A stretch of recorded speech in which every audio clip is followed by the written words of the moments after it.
Assalamualaikum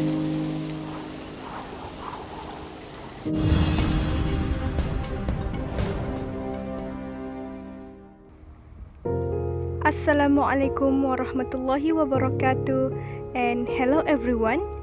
I am Anisofia binti Abdul Aziz from class AS1201A3, student ID 2020-488864. So for today's video, I will share with you guys about the DNA and crime scene investigation. First, I will explain the background of DNA and crime scene investigation. Then I will link this topic with my course, which is General Chemistry. But before that, what is DNA? DNA is made up of 4 chemical bases: adenine,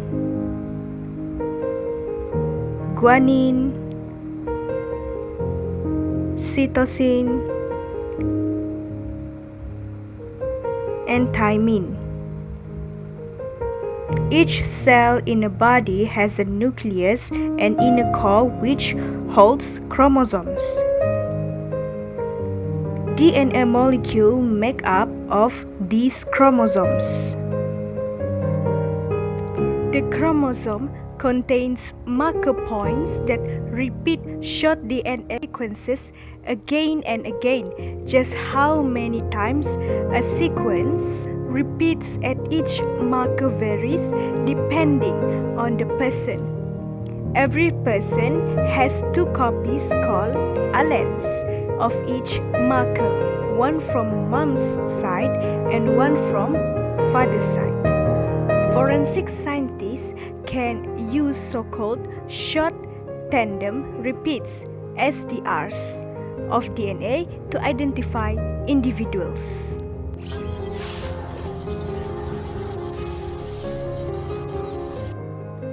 DNA profiling is a forensic technique in criminal investigations, comparing criminal suspects' profiles to DNA evidence so as to assess the likelihood of their involvement in the crime.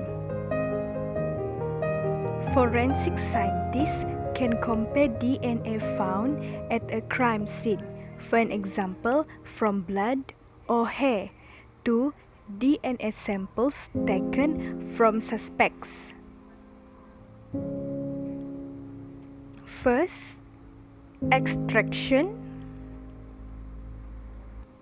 Second, quantitation.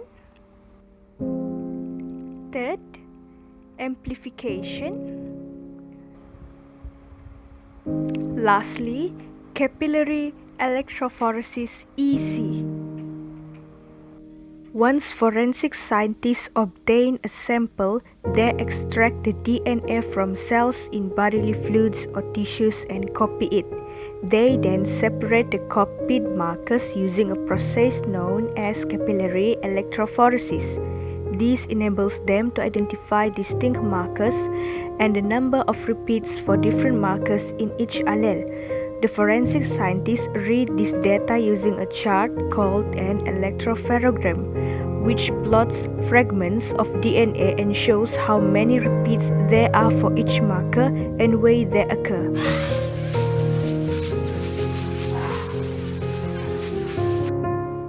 Chemistry is used in DNA and crime scene investigation to uncover information from physical evidence.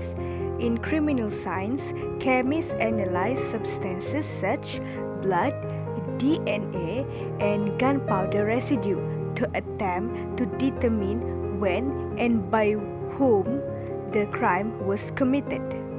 Splinters or fragments of glass may be found in suspect's hair or his outer garments, or embedded in his shoes as a result of breaking and entering. In a hit-and-run accident, fragments of glass from a broken headlamp, like pen fragments found on the victim, may help to identify the vehicle involved. There is a book by Randall David 2006, Advances in Chemistry Applied to Forensic Science.